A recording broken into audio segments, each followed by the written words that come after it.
du côté de chez Sam.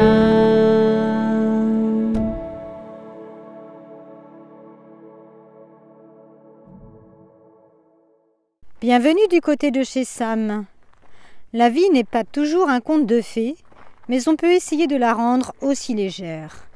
C'est ce que fait Lydia Flem dans La Reine Alice. Alice est passée de l'autre côté du miroir. Elle réfléchit au moment précis où l'on bascule. Elle rencontre un ver à soie qui fait et défait des jeux de mots. Puis, une licorne messagère des étoiles lui offre une caméra obscura pour immortaliser les choses qui l'entourent. Plus tard, elle en a assez des contradictions du ver qui un coup lui demande de laisser faire, un autre de s'obstiner. Parfois, Alice lit Sénèque. Elle s'insurge contre les pensées du philosophe. Ensuite, le blanc lapin la conduit auprès du docteur H qui lui ordonne de ne plus se déchaîner mais seulement de se débrancher. Il lui prescrit une page de Proust à lire tous les soirs avant le coucher. Puis Alice reçoit la visite de Cherubino Balbozar, le double du ver à soie. Il lui apprend la patience et lui répare son stylo. Elle commence alors à écrire l'histoire du portrait d'une dame de la Renaissance qui sort de la toile pour se faire soigner 5 siècles plus tard. Alice continue d'écrire son histoire, mais la plume qui s'emballe et l'exténue poursuit sans la jeune femme qui décide alors d'oublier le stylo.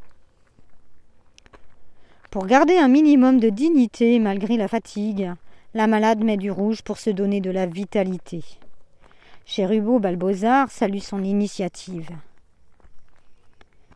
Après un passage obligé aux urgences qu'elle nomme le labyrinthe des agitations vaines, Alice en conclut qu'il vaudrait mieux apprendre à affronter l'adversité. La plume aimerait reprendre du service, mais Alice préfère les images aux mots. Alice commence la radiothérapie, mais elle a peur d'être enfermée. Lors de la première séance, elle met en application les conseils donnés par Cherubino Balbozar afin de se relaxer. Alice est élue à l'Académie royale et impériale des amateurs de gingembre confit. Pour finir, la licorne conduit Alice jusqu'à la forêt du pas à pas de la convalescence, où elle doit se promener seule. Lydia Flem utilise le conte d'Alice au pays des merveilles afin de raconter ce que c'est que d'avoir un cancer, sans jamais le citer, et d'en guérir.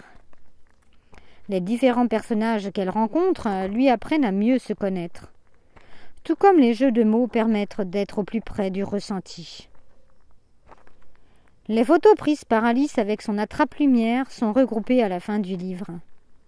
Une façon légère d'aborder un sujet grave, comme un conte narré aux enfants.